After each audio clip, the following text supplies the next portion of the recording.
Jacques Ritt se tenait au fond de la petite chapelle, immobile, les yeux rivés sur sa femme qui dirigeait la cérémonie commémorative de leur fils comme s'il s'agissait d'une réunion de conseil d'administration.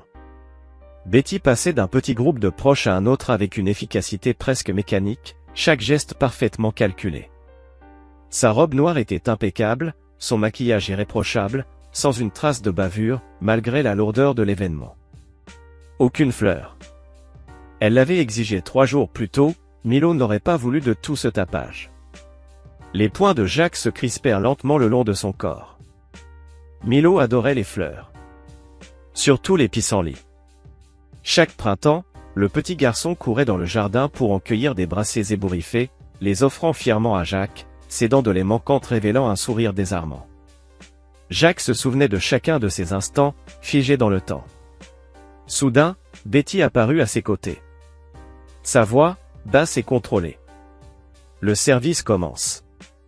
Il la suivit en silence jusqu'au premier rang, notant au passage combien de personnes étaient venues. Très peu. Betty avait tenu à ce que l'annonce reste discrète, pour notre intimité, avait-elle dit. Mais Jacques, lui, ne pouvait s'empêcher de se demander qui elle protégeait réellement. Le pasteur, un homme mince que Jacques n'avait jamais vu auparavant, prit la parole. Il parlait de façon vague, utilisant des phrases génériques sur les enfants au paradis. Rien sur Milo. Aucun souvenir. Aucune anecdote. Juste des mots creux, qui flottaient au-dessus d'un cercueil vide. Nous ne sommes pas réunis pour pleurer, monotona le pasteur, mais pour célébrer une vie bien remplie. 6 ans. Jacques sentit sa mâchoire se crisper. Comment si petites années pouvaient-elles représenter une vie bien remplie? La famille a choisi la crémation, poursuivit le pasteur, comme un symbole de retour à la terre qui a nourri le jeune Milo. Jacques se tourna vers Betty, stupéfait. Depuis quand on incinère? Elle posa une main sur son bras. Ses doigts étaient glacés, même à travers le tissu de sa veste. On en a parlé. Non. Tu en as décidé ainsi. Sa prise se raffermit. Son sourire ne fléchit pas, mais sa voix, à peine audible, était tranchante comme une lame. Ne fais pas de scène. Pas ici. Après le service, les gens s'approchèrent pour présenter leurs condoléances. Jacques hocha la tête, serra des mains, mais les mots passaient dans un brouillard. Rien ne semblait réel. Sa sœur, Jenny, l'intercepta près de la sortie de la chapelle. Ses yeux, pleins d'inquiétude, détaillaient son visage. Tu as l'air épouvantable. Je me sens pire. C'est quand, l'enterrement? La bouche de Jacques s'assécha. Il n'y en a pas, Betty veut la crémation. Jenny fronça les sourcils. Ça ne te ressemble pas. Parce que ce n'est pas moi. À cet instant, Betty apparut entre eux comme un coup près. Son sourire social était éclatant, glacial. Il faut y aller. Le crématorium nous attend. Il ne s'est écoulé que 20 minutes, fit remarquer Jenny. Attendre ne fait qu'empirer les choses, trancha Betty, en attrapant Jacques par le bras comme pour l'arracher à sa sœur. J'ai appris qu'il valait mieux régler ce genre de choses rapidement. Pour tourner la page. Jacques se laissa entraîner sans résister, mais le regard inquiet de Jenny resta gravé dans son esprit comme une brûlure. Au crématorium, Betty signait des papiers. Jacques, lui, restait figé dans le couloir, incapable d'entrer. Par une vitre, il aperçut le petit cercueil glissé derrière les portes d'acier. Sans qu'il ait jamais pu le revoir une dernière fois. Sans même avoir vu son fils à l'intérieur. Betty réapparut, une petite urne dans les mains. C'est fini, dit-elle d'une voix plate. On peut commencer à guérir maintenant. Scène 2, fracture à la maison. 3 semaines plus tard. Jacques remit sa lettre de démission à l'université. Le directeur du département, Dr Morrison, l'appela à 2 reprises. Il ne répondit pas. Il déplaça ses outils dans le garage. Il cessa de penser avec sa tête. Il recommença à penser avec ses mains. Scier. Poncer. Assembler. Des gestes simples. Des choses réelles. Contrairement à tout le reste dans sa vie, devenu incompréhensible. Un mardi matin, Betty le trouva en train de fabriquer une bibliothèque à partir de bois de récupération. Elle s'avança prudemment, évitant les copeaux de bois avec ses talons hors de prix. « Tu ne peux pas te cacher ici éternellement. »« Je ne me cache pas. Je travaille. Je construis quelque chose. »« Jacques, tu es professeur. »« J'étais professeur. » Betty s'installa sur l'établi avec élégance, prenant soin de ne pas froisser sa tenue. « Je vois quelqu'un. » Une pause. « Un thérapeute. » Rémi Vaughan. Il est spécialisé dans le deuil. Jacques leva les yeux de sa planche. « Bonne nouvelle pour toi. Il pense que tu devrais venir aussi. »« Non. »« Jacques ?» J'ai dit non. Le ton était tranchant, brut. Assez pour faire reculer Betty d'un pas. « Tu gères ça à ta façon. Moi, je le fais à la mienne. En construisant. En faisant quelque chose de tangible. » Le visage de Betty se durcit. « Milo est mort, Jacques. Te cacher ne le ramènera pas. » Le ruban à mesurer claqua brutalement lorsqu'il se referma d'un coup sec dans la main de Jacques. « Ce n'est pas moi qui me cache. » Ce soir-là, Jacques s'assit dans la chambre de Milo. Tout y était resté intact depuis l'accident. Des cartes de baseball éparpillées sur le bureau. Un vaisseau Lego à moitié construit au sol.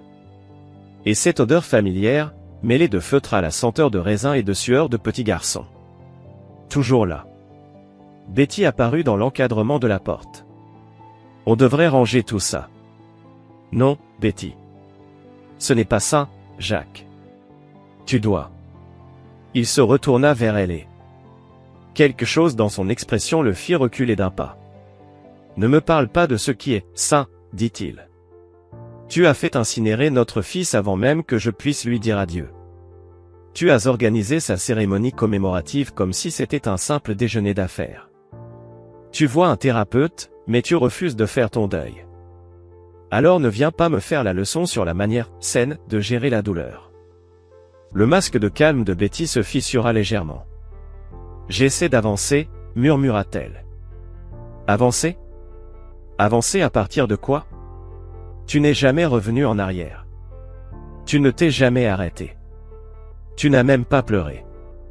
Les gens ne font pas tous leur deuil de la même manière, dit-elle. » Jacques se leva brusquement. Et Betty, instinctivement, recula un peu plus dans le couloir. « Justement, dit-il, c'est bien ce que je me demande depuis un moment. À quel point ton deuil a l'air différent du mien. Qu'est-ce que tu insinues ? Demanda-t-elle. J'insinue que je commence à ouvrir les yeux. Chaque après-midi, Jacques allait sur la tombe de Milo. La pierre tombale, simple et grise, portait des dates qui paraissaient irréelles. La terre au-dessus du cercueil vide s'était déjà tassée. Il apportait des pissenlits quand il en trouvait, malgré la désapprobation de Betty. Elle les appelait des mauvaises herbes. Mais Milo aimait les mauvaises herbes. Elles sont résistantes, papa, avait-il dit un jour en s'accroupissant dans leur jardin, observant un pissenlit qui avait percé le béton du trottoir. Rien ne les arrête. Un jeudi gris, Jacques s'agenouilla devant la pierre et disposa 3 pissenlits contre le granit. Le cimetière était vide, à l'exception d'un gardien qui travaillait près des chênes, à une 50aine de mètres. « Salut mon grand », murmura Jacques. « Maman voit toujours ce thérapeute. Il dit qu'il l'aide à traiter ses émotions, mais moi, j'en vois pas, d'émotions, à traiter. Pas une seule. » Une brise fit frémir les feuilles de chêne. Jacques ferma les yeux, écoutant le bruissement, se rappelant comment Milo insistait. « Chut, papa, les arbres murmurent des secrets. »« Papa. » Jacques rouvrit les yeux d'un coup. La voix était douce. Jeune. Familiale. Il se retourna. Et là, à environ 6 mètres de lui, un garçon se tenait debout. Partiellement caché derrière une grande pierre tombale. Petit gabarit. Cheveux foncés. Une veste bleue. Exactement celle de Milo. L'enfant le fixa un instant, puis tourna les talons et s'enfuit. « Attends !» Jacques se releva d'un bond et se lança à sa poursuite. Mais l'enfant était rapide. Petit. Agile. Il se faufila entre les pierres tombales et disparut derrière le bâtiment d'entretien. Jacques fouilla pendant 20 longues minutes, vérifiant derrière chaque monument, chaque arbre. Le gardien n'avait rien vu. Jacques lui demanda 2 fois. « Tout va bien, monsieur ?» demanda l'homme. « Vous êtes pâle comme un linge. » Jacques rentra chez lui en état second, les mains tremblant sur le volant. Les hallucinations dues au deuil sont normales, se répétait-il. Le cerveau joue des tours, des illusions nées du désespoir. Mais ce garçon portait la veste de Milo. Cette nuit-là, Jacques resta éveillé, les yeux rivés au plafond. Betty, elle, dormait profondément à côté de lui. Sa respiration était régulière. Paisible. Elle n'avait jamais fait de cauchemar à propos de Milo. Jamais sangloté en se réveillant. Jamais parlé de lui dans son sommeil. À 3 heures du matin, Jacques se leva et se rendit dans son bureau. Il sortit le dossier de documents que Betty lui avait remis après l'accident. Certificat de décès. Autorisation de crémation. Papier d'assurance. Il passa chaque page en revue avec une précision qu'il n'avait pas eue dans le choc des premiers jours. Le certificat de décès était signé par un certain docteur Marcus Keller, un nom inconnu pour Jacques. L'accident avait eu lieu un mardi, le 15 avril, alors que Jacques était à Chicago pour une conférence. La déclaration de Betty à la police était succincte. Elle et Milo faisaient une randonnée à Swope Park. L'enfant s'était éloigné du sentier, et avait chuté dans un ravin. Quand les secours étaient arrivés, il était trop tard. Des blessures trop graves pour une reconnaissance. Crémation immédiate recommandée, pour la paix de l'esprit de la famille.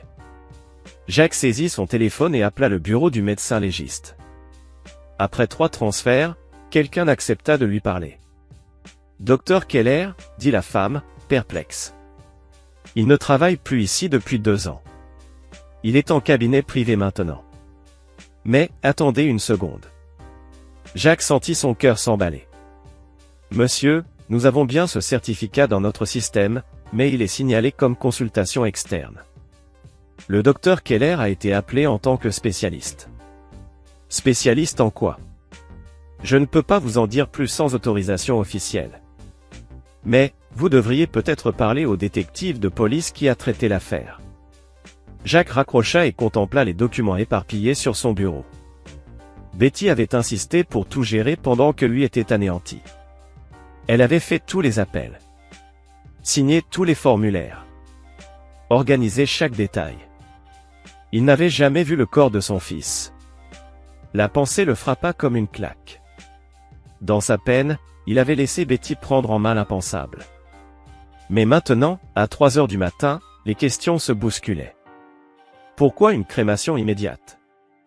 Pourquoi pas d'autopsie? Pourquoi les gardes forestiers n'avaient-ils pas retrouvé le corps dans un parc public? Jacques ouvrit son ordinateur portable et il chercha le docteur Marcus Keller. Le cabinet de l'homme était répertorié sous le nom de « Conseil en traumatisme et situations de crise », avec une adresse à l'autre bout de la ville. Son site internet affichait de nombreux témoignages de familles, louant son accompagnement à travers des transitions difficiles. Et un nom, parmi tous ces témoignages, attira immédiatement l'attention de Jacques, Rémi Vaughan, LMFT. Le docteur Keller offre un accompagnement empreint de compassion dans les moments les plus éprouvants de la vie. Rémi Vaughan. La même Rémi Vaughan qui suivait actuellement Betty en thérapie. Jacques referma brusquement son ordinateur portable et se laissa tomber contre le dossier de sa chaise. Dehors, les premières lueurs de l'aube commençaient à effleurer l'horizon. Son esprit, embrouillé depuis des semaines par le chagrin, lui paraissait soudain plus clair, affûté non plus par la douleur, mais par le soupçon. Il repensa au garçon dans le cimetière. À la sécheresse des yeux de Betty. À son calme glacial. Et à ce certificat de décès, signé par un médecin qui ne travaillait plus au service médico-légal. « Que as-tu fait, Betty ?» murmura-t-il dans le silence pesant de la pièce. Au petit déjeuner, Jacques confronta Betty. Il fit glisser le certificat de décès sur la table, là où elle buvait paisiblement son café. « Parle-moi du docteur Keller. » Betty jeta à peine un regard au document. « Quoi, lui ? Il ne travaille plus pour le bureau du médecin légiste. » « Justement. Alors pourquoi a-t-il signé l'acte de décès de Milo? Betty reposa sa tasse avec un calme parfaitement maîtrisé. C'était un spécialiste. Le médecin légiste habituel pensait qu'il nous fallait quelqu'un de plus expérimenté dans les cas de traumatisme. De l'expérience? Quel genre de traumatisme, Betty? Le ton de Jacques était devenu plus tranchant. Mais la voix de Betty, elle, portait maintenant un avertissement clair. Tu perds pied, Jacques. C'est exactement ce que Rémi avait prévu. Elle m'a dit que ça arriverait. Rémi Vaughn? Celle qui a écrit un éloge sur le site de Keller? Pour la première fois, le masque de Betty se fissura. Ses yeux se plissèrent, soupçonneux. Tu m'enquêtes? J'enquête sur la mort de notre fils. Ce fils que je n'ai jamais pu voir. Ce fils que tu as fait incinérer avant même que je rentre à la maison. Tu n'étais pas en état de prendre des décisions. Mais j'étais en état de voir le corps de mon propre enfant. Jacques, arrête. Betty se leva, lissa sa jupe, et reprit avec froideur. Tu es en train de faire une crise. Ce que tu dis, ce que tu imagines, c'est une réaction classique au deuil compliqué. Rémi m'a averti que ça pouvait arriver. Ah oui? Quelle coïncidence commode. Appelle-la, tiens. Je vais l'appeler. Tu as besoin d'aide, Jacques. La seule aide dont j'ai besoin, c'est la vérité. Alors qu'elle sortait son téléphone, Jacques tendit la main et le lui prit des doigts. Qu'est-ce que tu as fait avec Milo? Je n'ai rien fait, Jacques. Il est mort. Mort. Prouve-le. Le regard de Betty se fixa sur lui. Son masque de sollicitude tomba enfin, dévoilant quelque chose de plus froid, plus dur, plus fermé. Tu es malade. Alors montre-moi le rapport d'autopsie. Montre-moi les photos de l'accident. Donne-moi une seule preuve que notre fils est réellement mort. Je n'ai rien à te prouver. Betty attrapa son sac à main posé sur le comptoir. Je vais chez Rémi. Quand tu seras prêt à faire face à la réalité et à obtenir de l'aide, tu m'appelleras. Et elle quitta la maison. Jacques resta seul, assis dans la cuisine silencieuse. Devant lui, le certificat de décès. Ce document qui avait signé la fin de son ancienne vie. Et donné naissance à cette nouvelle réalité absurde. Une réalité où sa femme ne versait aucune larme, et où son fils apparaissait dans les cimetières. Il prit son téléphone et composa le service de renseignement. Je voudrais le numéro du docteur Zadey Monroe. C'est une psychologue pour enfants.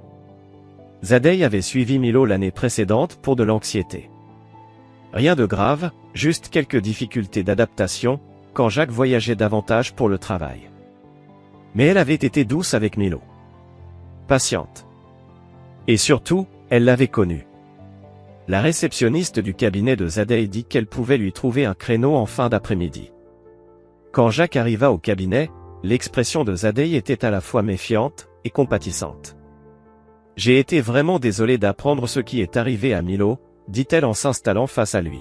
« Comment est-ce que tu tiens le coup? » Mal. J'ai besoin de vous demander quelque chose, et j'ai besoin que tu sois honnête avec moi. Zadey hocha la tête sans hésitation. As-tu déjà eu des doutes sur la relation entre Betty et Milo? Le psychologue garda le silence. Longtemps. Le genre de silence qui pèse, qui annonce que quelque chose de lourd se prépare. Pourquoi tu me poses cette question? Demanda-t-elle enfin, le regard prudent. Jacques inspira profondément.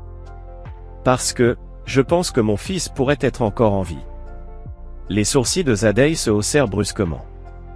Jacques? C'est une affirmation très grave. Je sais exactement ce que ça peut paraître. Mais j'ai des questions. Des questions qui me rongent. Des questions sur la façon dont il est mort. Sur le comportement de Betty, avant et après. Et aussi sur les gens avec qui elle travaille maintenant. Alors Jacques déballa tout. Absolument tout. L'incinération précipitée. Le certificat de décès douteux. L'absence totale d'émotion de Betty. Ce garçon inconnu, dans le cimetière. Zadey l'écouta sans jamais l'interrompre, les yeux fixés sur lui, son visage fermé mais concentré. Puis enfin, elle parla. Tu as raison de te poser des questions. Jacques fronça les sourcils. Qu'est-ce que tu veux dire par là? Elle inspira à son tour, comme si elle portait un poids depuis bien trop longtemps. J'ai fait un signalement au service de protection de l'enfance l'année dernière. À propos de Betty. Le cœur de Jacques rata un battement. Un signalement? Quel genre? Milo est venu me parler. Il m'a fait part de certaines choses très préoccupantes au sujet de sa vie à la maison. Rien de physique, non? Mais il y avait des signes clairs de manipulation émotionnelle. Betty utilisait des techniques psychologiques très élaborées pour contrôler son comportement. Quelle technique? Demanda Jacques, les poings maintenant serrés, le visage durci par la tension. Du gaslighting. De l'affection conditionnelle. Elle lui avait fait croire que ses besoins émotionnels étaient un fardeau. Que pleurer ou exprimer la peur était une faiblesse. Et que cette faiblesse le rendait décevant. Jacques se leva brusquement, la colère visible jusque dans la façon dont il respirait. Pourquoi tu ne m'as rien dit? J'ai essayé. J'ai appelé chez toi 3 fois. J'ai laissé des messages. Betty m'a rappelé pour me dire qu'elle t'en avait parlé, et que vous étiez tombés d'accord, j'avais dépassé les limites de mon rôle. Elle ne m'a jamais rien dit. C'est bien ce que je me suis dit quand tu n'as jamais rappelé. Alors, j'ai décidé de faire le signalement moi-même. Et, qu'est-il advenu de ce rapport? Demanda Jacques, sa voix vibrante de tension. Le visage de Zadeh s'assombrit. Il a été examiné, puis classé sans suite. L'assistant social a conclu qu'il n'y avait pas suffisamment de preuves de maltraitance. Il a dit que la méthode parentale de Madame Reed était peu conventionnelle. Mais pas nocive. C'était qui? Le travailleur social? Je ne me souviens plus de son nom immédiatement, mais je peux retrouver ça. Elle ouvrit un vieux classeur métallique, en sortit un dossier. Voilà. Le travailleur social s'appelait. Tiens, c'est étrange. Le superviseur qui a validé l'avis final était le docteur Marcus Keller. Quelques instants plus tard, Jacques était sur le parking du cabinet, son téléphone collé à l'oreille. Jenny? J'ai besoin de ton aide. Et j'ai besoin que tu ne poses aucune question avant que j'aie terminé de tout expliquer. Qu'est-ce qui se passe? Répondit la voix de sa sœur à l'autre bout du fil. Peux-tu me retrouver chez moi dans 1 heure? Et amène ton ordinateur portable. Celui que tu utilises pour les enquêtes au travail. 1 heure plus tard, Jenny franchissait la porte avec son sac à ordinateur et un regard méfiant. Elle travaillait dans la logistique industrielle, un domaine où il fallait savoir suivre une chaîne d'approvisionnement, repérer des failles dans des documents, retrouver des pistes invisibles. Montre-moi ce que t'as. Jacques étala tous les papiers sur la table de la salle à manger, certificat de décès, autorisation d'incinération, déposition de Betty à la police, documents d'assurance. Jenny les examina comme elle aurait étudié un manifeste de cargaison, avec une concentration glaciale, chirurgicale. 20 minutes passèrent. Puis elle déclara. Il y a un truc qui cloche. Sérieusement. Comment ça? D'abord, la chronologie. Ta femme affirme que Milo est mort mardi après-midi. Mais le certificat de décès n'a été établi que jeudi matin. C'est inhabituel pour une mort accidentelle. En général, ça va plus vite. Elle désigna alors un autre document. Et regarde ça. L'autorisation d'incinération a été signée mercredi soir, avant même que le certificat de décès ne soit officiel. Comment peut-on autoriser la crémation de quelqu'un qui, légalement, n'est pas encore mort? Peut-être qu'il y a une explication raisonnable? Tenta Jacques. Jenny alluma son ordinateur portable. Je vais vérifier les antécédents de ces médecins. Ses doigts dansaient sur le clavier avec une précision implacable. Dr Marcus Keller, autorisé à pratiquer dans le Missouri. Mais son cabinet est spécialisé en intervention de crise et en transition familiale. En langage psy, ça veut dire divorce compliqué et bataille pour la garde des enfants. Elle continua à taper. Rémi Vaughan, autorisé en thérapie conjugale. Il est aussi thérapeute familial. Mais attends un peu. Voilà ce qui est encore plus étrange, il est également répertorié comme partenaire commercial dans une entité nommée The Shield Institute. Qu'est-ce que c'est que ça? Une sorte de centre privé de santé mentale? Très exclusif. Et surtout, très coûteux. Et devine un peu qui est le directeur médical de cet endroit? Keller. Bingo. Jenny ouvrit les relevés bancaires que Jack avait subtilisés sur le bureau de Betty. Voyons un peu où passe l'argent de ta femme, dit-elle en balayant les lignes avec son doigt. Et là, à la 3e page, elle tomba dessus, un virement bancaire de 60 000 $ adressé au Shield Institute. Daté de la semaine suivant la supposée mort de Milo. Jack fronça les sourcils, le souffle court. Qu'est-ce qu'elle irait faire dans une retraite thérapeutique à 60 000 $? Jenny leva les yeux vers lui, sérieuse. Elle, rien. Mais tu sais ce qui coûte ce genre de somme? Des soins médicaux privés. Un traitement spécialisé. Ou bien, héberger quelqu'un à long terme dans une structure sécurisée. Jack se figea, les yeux rivés sur la preuve numérique du transfert. Tu crois qu'elle les paie pour cacher Milo quelque part? Jenny hocha lentement la tête. Je pense que ta femme a transféré de quoi couvrir une année entière de soins résidentiels. La vraie question, c'est, pour qui? Quelques jours plus tard, déterminé à tirer ça au clair, Jack se rendit dans un magasin d'électronique. Il acheta un traceur GPS compact, conçu à l'origine pour suivre les ados conducteurs. Un petit appareil magnétique, discret, qui enverrait toutes les 15 minutes la localisation du véhicule directement sur le téléphone de Jack. Il attendit patiemment 3 jours, observant les déplacements réguliers de Betty. Jusqu'à ce vendredi après-midi.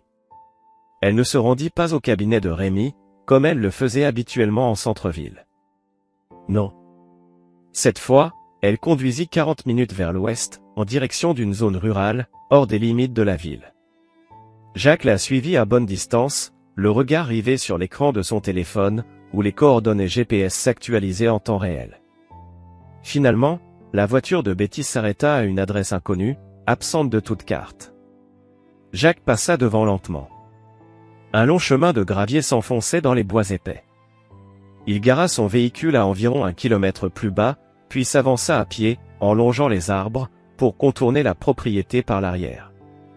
Devant lui se dressait une maison moderne, grande, isolée, profondément enfoncée dans la nature. 2 véhicules stationnaient dans l'allée, la berline de Betty, et un SUV noir. Discrètement, en se fondant dans la lisière boisée, Jack se rapprocha. Grâce aux larges baies vitrées, il vit des silhouettes bouger à l'intérieur. Betty était là, en pleine conversation avec un homme grand, aux cheveux grisonnants. Jack le reconnut immédiatement grâce à une photo qu'il avait trouvée en ligne, Rémi Von. Et puis, soudain, son sang se glaça. Un petit visage apparut à l'une des fenêtres de l'étage. Un garçon. Il collait son nez contre la vitre, regardant droit vers les bois. Jack sortit son téléphone, zooma au maximum avec la caméra. L'image était floue, granuleuse, mais ce visage, ce regard. C'était Milo. Son fils. En vie. Jack attendit que minuit sonne avant de retourner discrètement sur les lieux. Il gara son pick-up à plus d'1 kilomètre, et s'enfonça dans la forêt, armé d'une petite lampe torche et de son téléphone.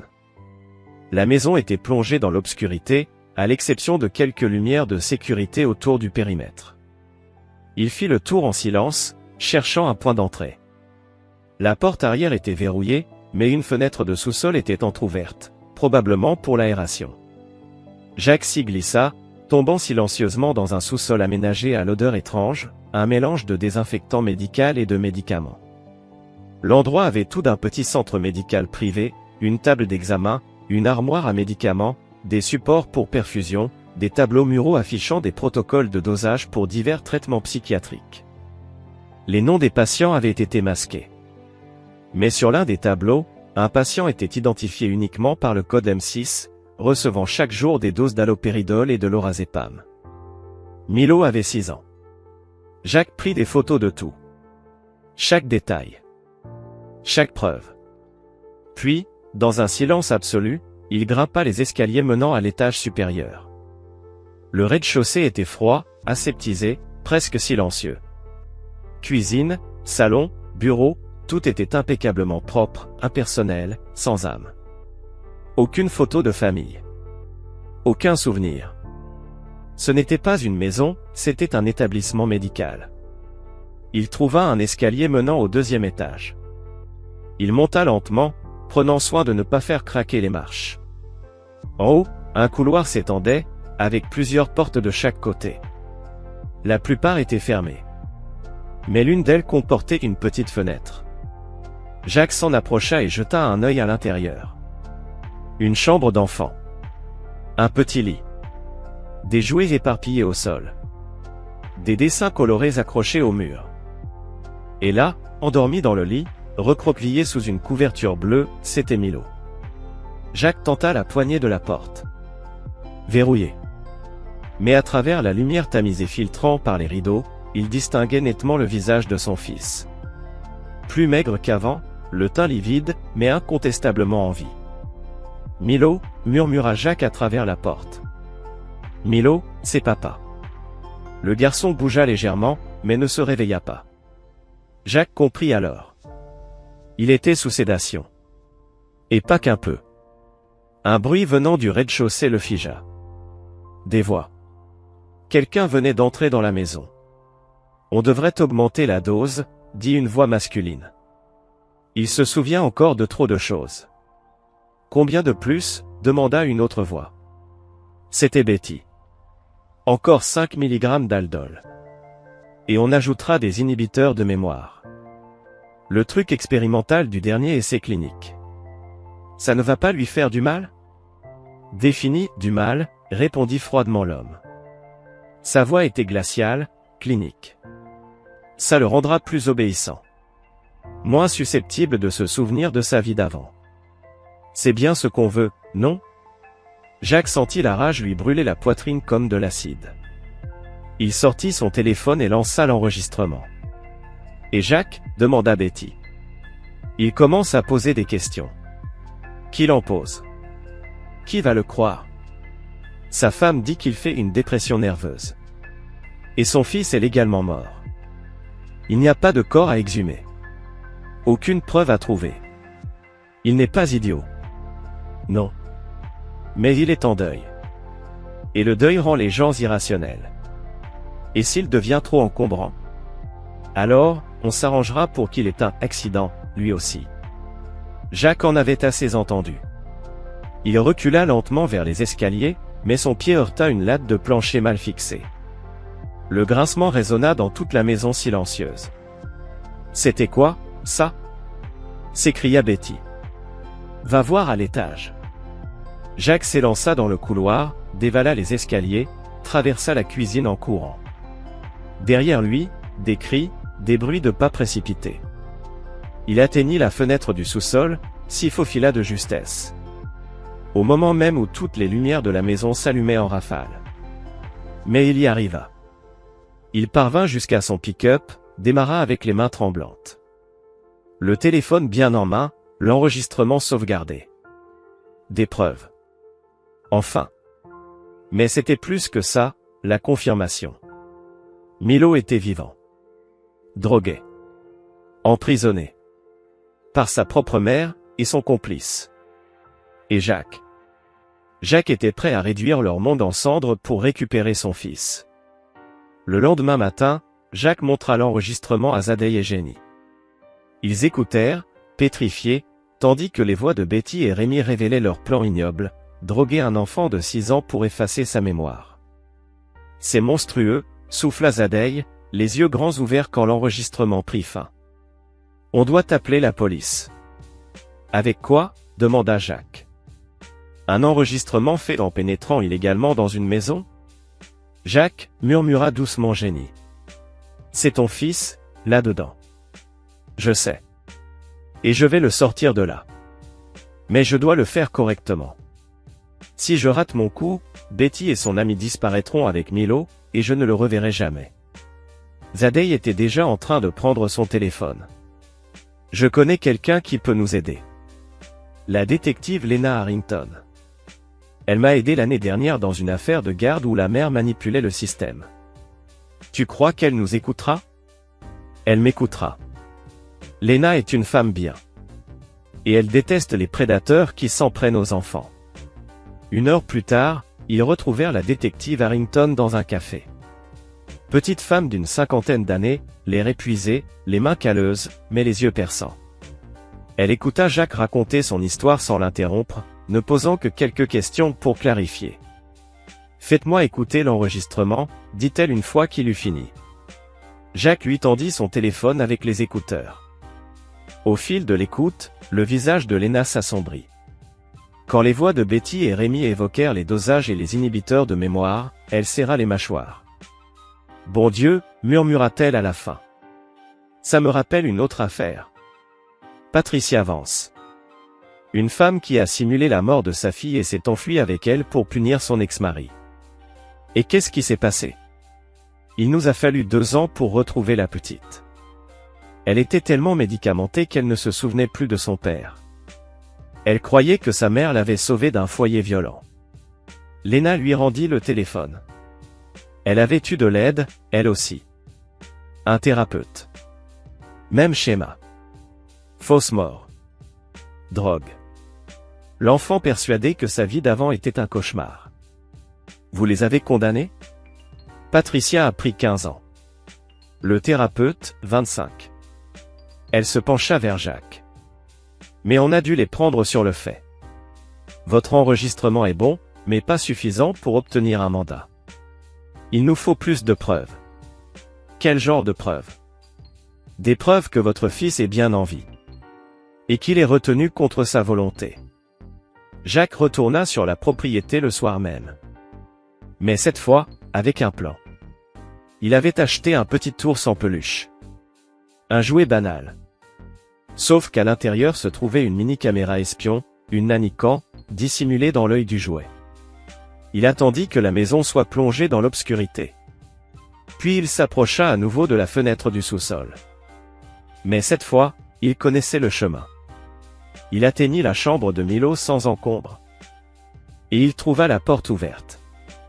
Il devait se sentir en sécurité, après la frayeur de la nuit précédente. Milo était réveillé, mais encore engourdi, assis sur son lit, les yeux perdus dans le vide, fixant un point invisible sur le mur. « Milo » murmura Jacques, s'agenouillant doucement près du lit. « C'est papa. » Le garçon tourna lentement la tête vers lui, la reconnaissance se faisant peu à peu dans son regard flou. « Papa, tu es revenu? »« Je ne suis jamais parti, mon grand. Je t'ai cherché partout. Maman a dit que tu ne voulais plus de moi. Elle a dit que t'étais content que je sois parti. » La vision de Jacques se troubla, déformée par la rage et la peine. Son cœur se serra. Il serra les dents. « Elle a menti, Milo. Je n'ai jamais arrêté de te chercher. Pas une seule seconde. » Il posa l'ourson en peluche sur la table de nuit, tout près du garçon. « C'est pour toi. Mais pas un ourson comme les autres, d'accord? Il est spécial. Il va m'aider à te ramener à la maison. »« Je peux rentrer maintenant ?» demanda Milo, d'une voix presque inaudible. « Bientôt. Très bientôt. Mais en attendant, il faut que tu gardes l'ourson près de toi, toujours. Et si quelqu'un te demande d'où il vient, tu diras que tu l'as trouvé dans le placard. Tu peux faire ça? » Milo hocha lentement la tête. Les médicaments le ralentissaient, mais dans ses yeux brillait une étincelle d'espoir. Une lumière fragile, mais réelle. « Je t'aime, mon grand. Je t'aime aussi, papa. » Jacques se faufila hors de la maison, le cœur battant à tout rompre, puis passa les 2 jours suivants à surveiller le flux audio de la peluche. Il enregistra des heures entières de conversation entre Betty, Rémi, et un 3e homme, qui s'avéra être le docteur Keller. La révélation majeure eut lieu le mardi matin. La voix de Milo résonna, nette, poignante, déchirante. « Je peux rentrer maintenant? Papa me manque. Je veux voir ma chambre. » La voix froide de Betty répondit. « Ton père n'habite plus là. Il est parti. Le docteur Rémi s'occupe de toi, maintenant. Mais moi, je veux rentrer chez moi.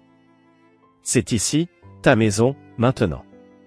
Et si tu continues à parler de ton ancienne vie, on devra augmenter ton traitement. Tu ne veux pas ça, n'est-ce pas? Non, mais mes jouets me manquent, et mes cartes de baseball. C'est vieillerie? On t'achètera de nouveaux jouets. De meilleurs jouets. L'enregistrement était accablant. Une preuve irréfutable de manipulation psychologique et de séquestration illégale. Jack emmena immédiatement l'audio à la détective Harrington. Après l'avoir écouté, elle déclara. C'est exactement ce qu'il nous fallait. Avec ça, je peux obtenir un mandat. Mise en danger d'enfants, enlèvement, fraude, on va tout leur mettre sur le dos. Quand? Demanda Jack. Ce soir. Je vais coordonner avec le shérif du comté. C'est leur juridiction. Lena se leva déjà, le téléphone à la main. Rentre chez toi, Jack. Garde ton téléphone à portée. Dès qu'on a récupéré ton fils, je t'appelle. L'opération eut lieu à 3 heures du matin.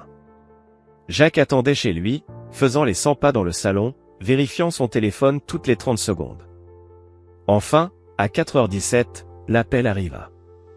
On l'a, annonça la voix de la détective Harrington. Milo est sain et sauf. Jack sentit ses genoux flancher.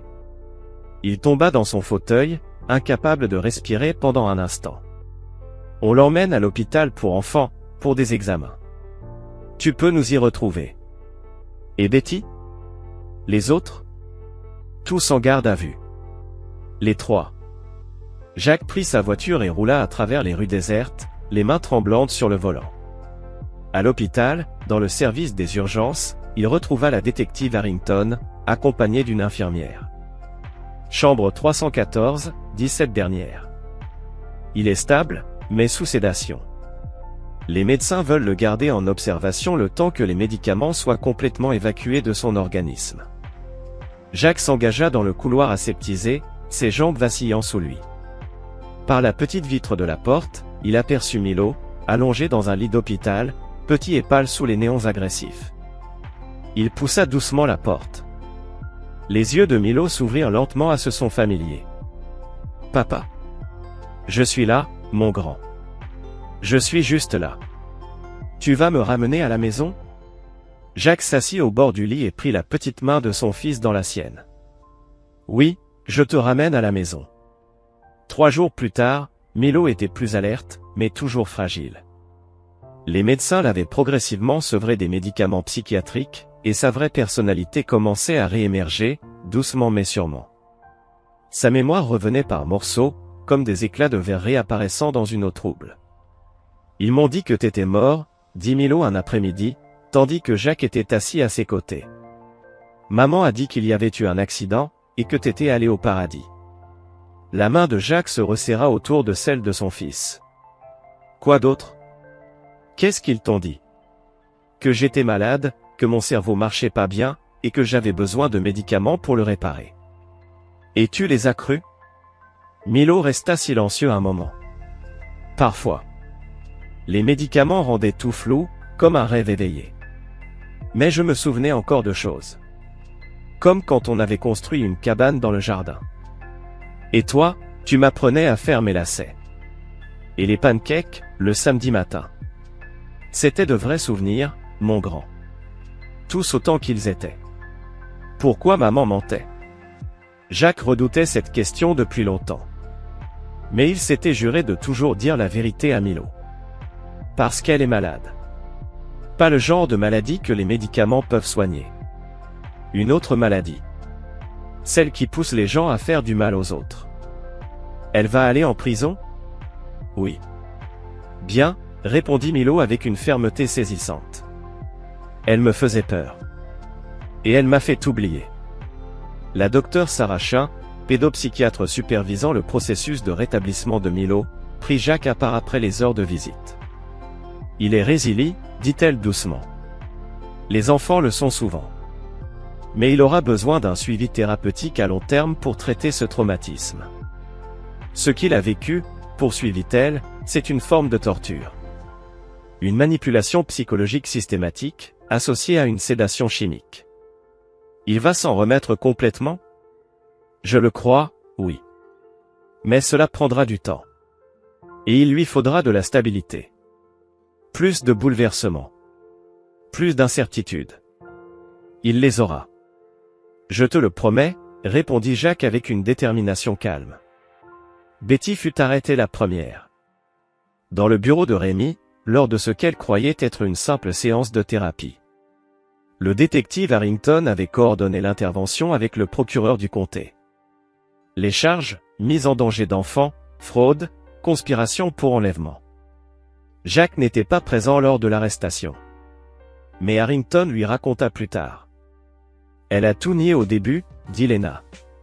Elle prétendait que tu étais instable mentalement et que tu avais kidnappé son propre fils. Mais quand on a diffusé les enregistrements, elle a changé de version. Elle a commencé à accuser Rémi. Selon elle, il l'aurait manipulé. Et vous y croyez ? Demanda Jacques. Pas une seconde. Cette femme est froide comme la glace. Elle a planifié ça depuis le début. Rémi Vaughn, lui, fut plus difficile à coincer. Lorsque la police arriva à son cabinet, il avait déjà vidé ses dossiers. Disparu depuis 2 jours. Le docteur Keller déclara ne rien savoir et engagea un avocat hors de prix. Jacques reçut l'appel un vendredi matin. Rémi avait été repéré dans une station-service près de Kansas City. Il semblait vouloir franchir la frontière de l'État. Il prend la fuite, dit le détective Harrington. On a lancé un APB. Mais je sais où il va. L'Institut Shield, coupa Jacques. Il n'abandonnera jamais son œuvre. Et tout son argent est investi dans cette structure. Comment tu le sais ? Parce que les hommes comme lui ne fuient pas. Il double la mise. Jacques avait vu juste. Rémi fut retrouvé à l'Institut TerraShield, en train de tenter de détruire des dossiers financiers et médicaux. Lorsque la police arriva, il brûlait déjà des documents sur le parking. Jacques se rendit sur place pour assister à l'arrestation.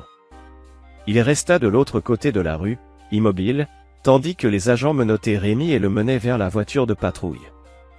L'homme paraissait plus vieux que sur ses photos. Brisé. Écrasé par les circonstances. En passant près de Jacques, Rémi le reconnut. Il s'arrêta, le regard chargé de haine. « Toi, dit-il, la voix rauque, pleine de venin. Tu as tout détruit. » Jacques s'avança d'un pas. « Tu as drogué mon fils. Tu as méthodiquement démonté ma vie. Tu as fait oublier à un garçon de 6 ans qui était son propre père. Il était mieux sans toi. Sans cette masculinité toxique, ce patriarcat dépassé. » La ferme, répondit Jacques d'un ton bas. Mais dans cette voix calme, il y avait quelque chose qui fit tressaillir Rémi. Tu as fini de parler. Fini de manipuler. Fini de faire du mal à des enfants. Le système va faire son travail. Le système va t'enfermer là où tu dois être. Jacques se tourna vers les agents. Emmenez-le.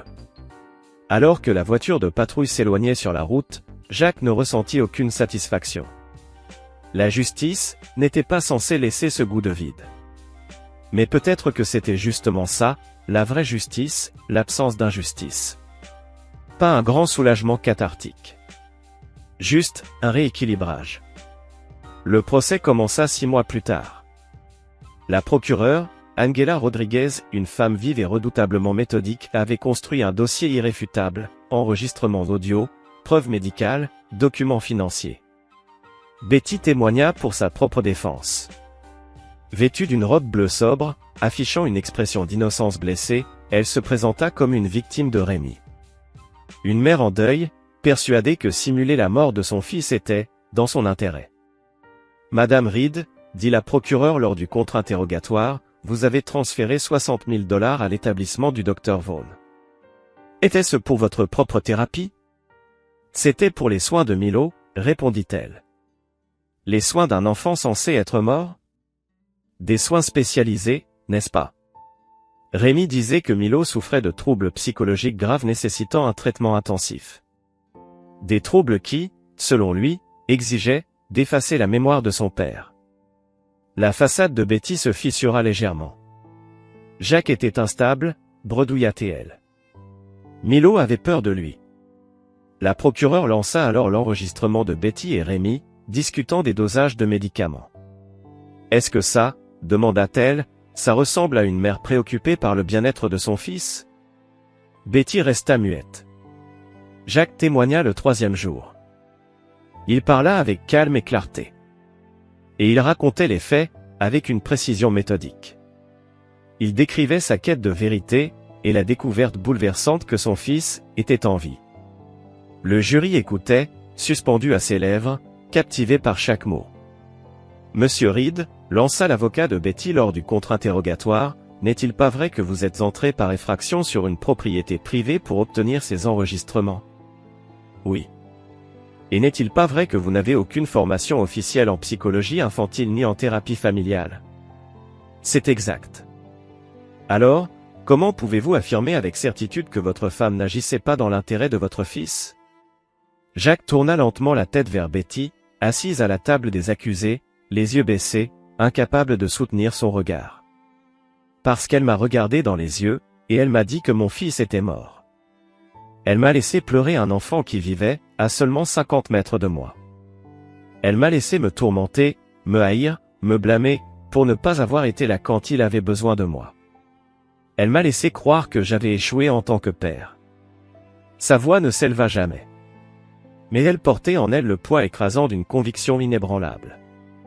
Aucune mère, jamais, n'agit dans l'intérêt de son enfant en faisant croire à son père qu'il est mort. Mais le témoignage le plus percutant, le plus déchirant, fut celui de Milo lui-même. À 7 ans, il fut jugé apte à témoigner, avec des aménagements spécifiques. Le juge autorisa qu'il s'exprime via un circuit fermé de télévision, pour lui éviter de croiser directement le regard de Betty. Le procureur s'approcha doucement de l'écran. « Milo, te souviens-tu de ton papa? » « Oui. Il m'a construit une cabane dans les arbres. Il m'a appris à faire du vélo, et il fait des voix rigolotes quand il lit des histoires. Est-ce que ta maman t'a dit que ton papa était mort? » « Oui. Elle a dit qu'il ne voulait plus de moi.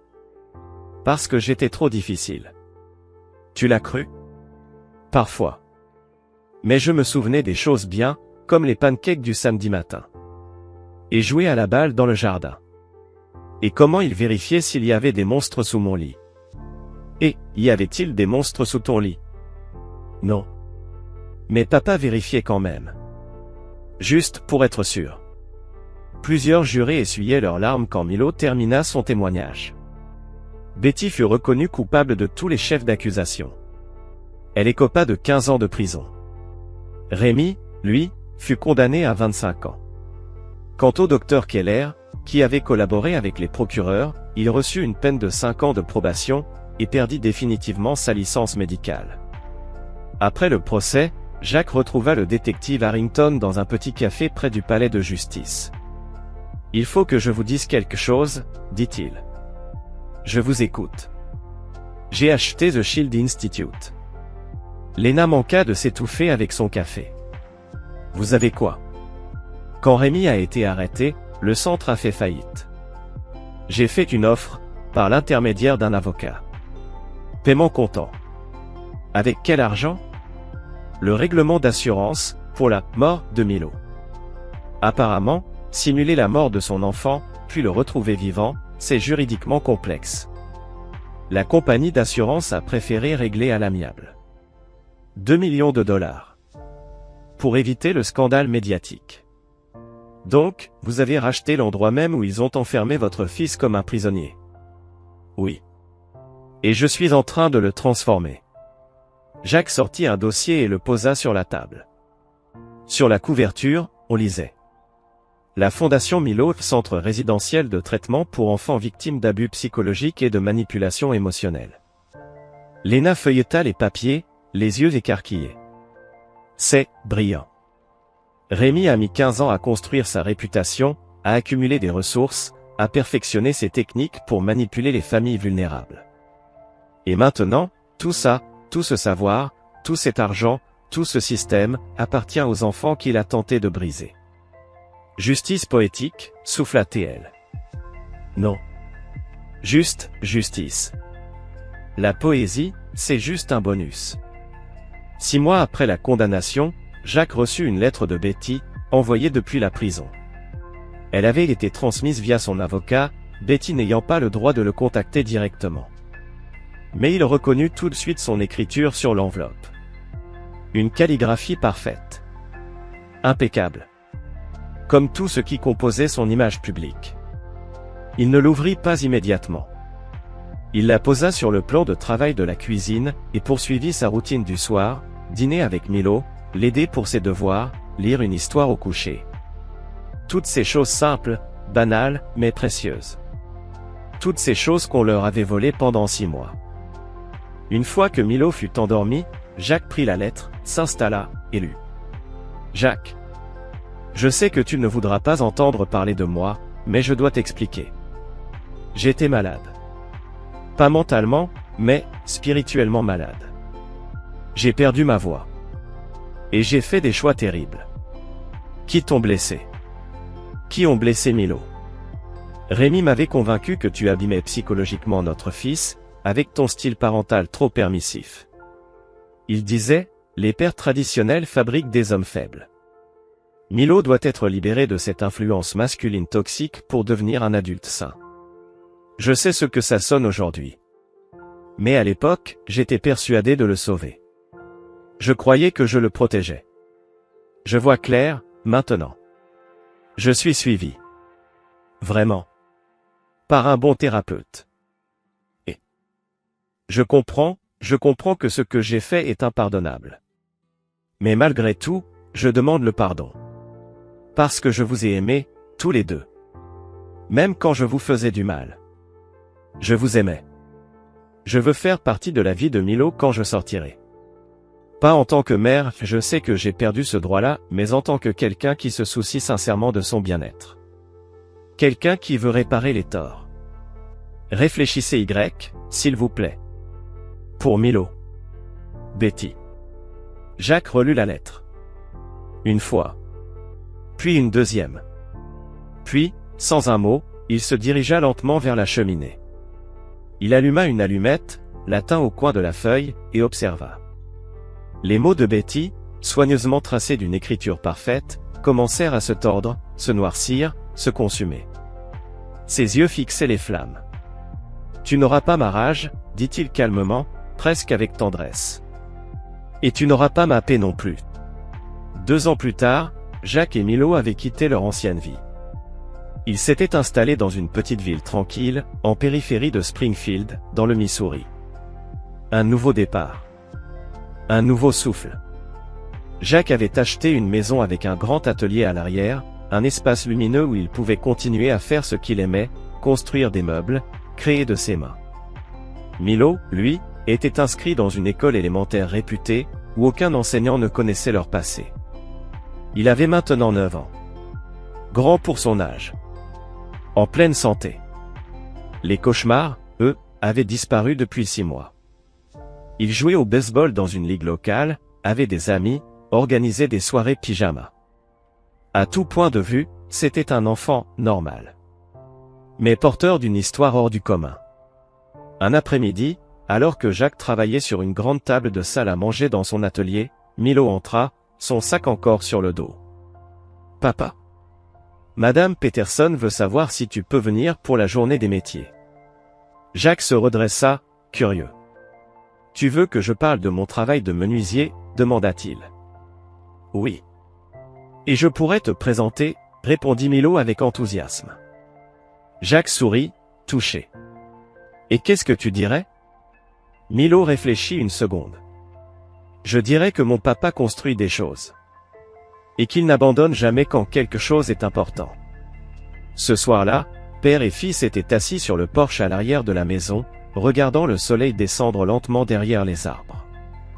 Le silence entre eux n'était pas pesant. Il était doux, apaisé. Le genre de silence qu'on partage quand on a confiance, pleinement, l'un en l'autre. Puis Milo brisa le calme. « Papa. Tu penses encore à elle ?» Jacques tourna lentement la tête vers lui. « Ta mère ?» ?»« Oui. » Il prit une seconde pour réfléchir. « Parfois. »« Elle te manque ?» Jacques soupira. « La personne que je croyais qu'elle était me manque. La femme que j'ai épousée. » Mais cette personne n'était pas réelle. Tu es en colère? Jacques secoua doucement la tête. Non. La colère, c'est trop d'énergie à gaspiller pour quelqu'un qui ne compte plus. Milo hocha la tête. Il semblait comprendre. Comme si cette logique résonnait en lui. Je suis content qu'on ait déménagé ici. Moi aussi, mon grand. Il lui passa le bras autour des épaules et le serra contre lui. Et merci papa, de m'avoir retrouvé. Jacques sourit, la gorge serrée. Je t'aurais cherché toute ma vie s'il l'avait fallu. Alors que le soleil disparaissait derrière la cime des arbres, Jacques laissa ses pensées vagabonder. Il repensa à tout ce qu'ils avaient traversé. Au mensonge. À la manipulation. Aux mois passés captifs, drogués, privés de leur liberté, de leur temps. Ce temps qu'on ne récupère jamais. Betty purgeait sa peine dans un établissement à sécurité minimale. Elle serait éligible à la libération conditionnelle dans 8 ans. Rémi, lui, mourrait probablement derrière les barreaux. Quant au docteur Keller, il avait changé d'état. Reparti de zéro, loin. Mais tout cela n'avait plus d'importance. Ce qui comptait désormais, c'était le rire de Milo quand ses amis racontaient des blagues. C'était la fierté dans sa voix quand il aidait Jacques à poncer une étagère ou à assembler un pied de table. C'était le futur qu'ils construisaient ensemble. Pas à pas. Jour après jour. Un avenir honnête. Solide. On n'enterre pas le passé, murmura Jacques, se souvenant d'une phrase qu'il avait écrite dans son journal des mois plus tôt. On le déterre. On l'affronte. Et on brûle ce qui est pourri. Ce qui pousse ensuite, t'appartient. Milo leva les yeux vers lui. Qu'est-ce que tu disais, papa? Rien, mon grand. Je pensais à voix haute. Et dans le calme du soir, alors que l'obscurité enveloppait doucement leur nouvelle vie, ils restèrent là. Ensemble. En silence. Sur un socle de vérité et non de mensonge. D'amour, pas de contrôle. Et sur les épaules d'un père, qui n'avait jamais cessé de se battre pour son fils.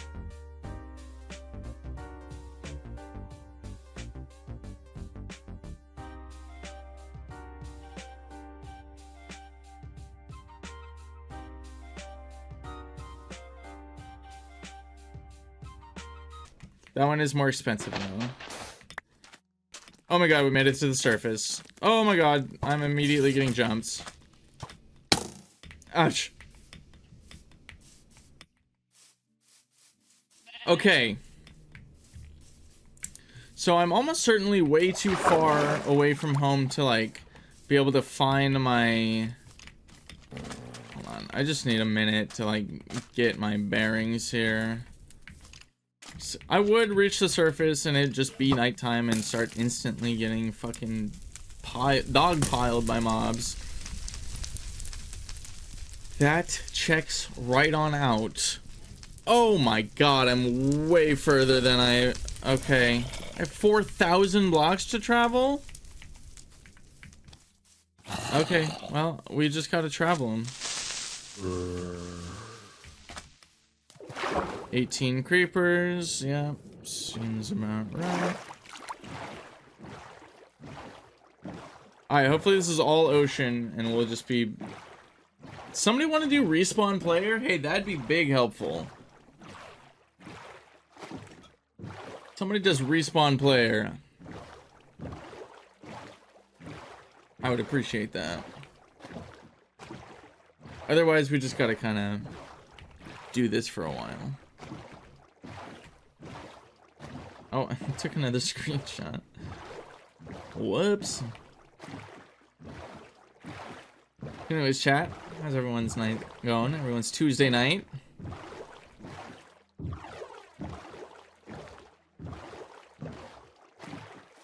Pretty normal day for me. Really nothing out of the ordinary. Work at a air conditioning company.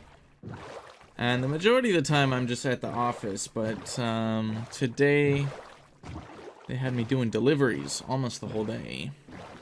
Which is actually what my old job at that company was. I don't mind getting out of the office to do deliveries, although it is much more physical because it's oftentimes very heavy stuff that I'm delivering. You know, Amazon packages, bro. It's like big pallets and crates of stuff, and we almost never have like a forklift or anything, so we're just muscling it off the truck. I can't stop winning. I can't stop winning.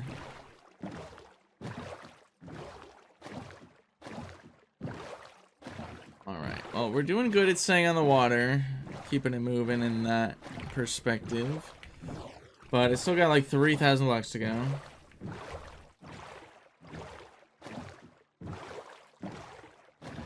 Yeah, crazy how much distance you can cover with nether travel.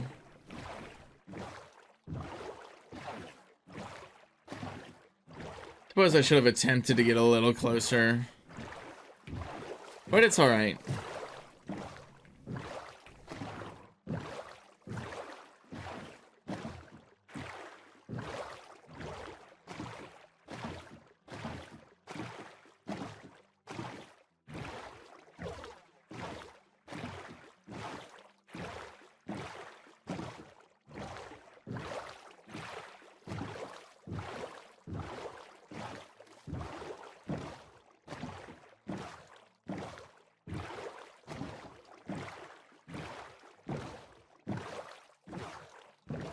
Oh no, we're hitting land.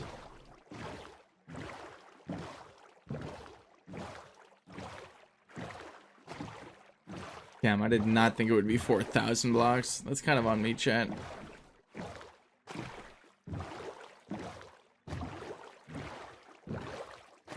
We've gone... Oh man, only a quarter of the way. Whoa!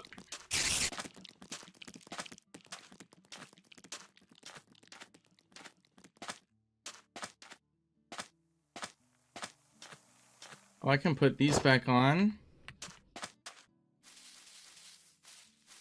Need a little bit more protection. Let's take this opportunity. Has it been nighttime for an hour, or is that just me?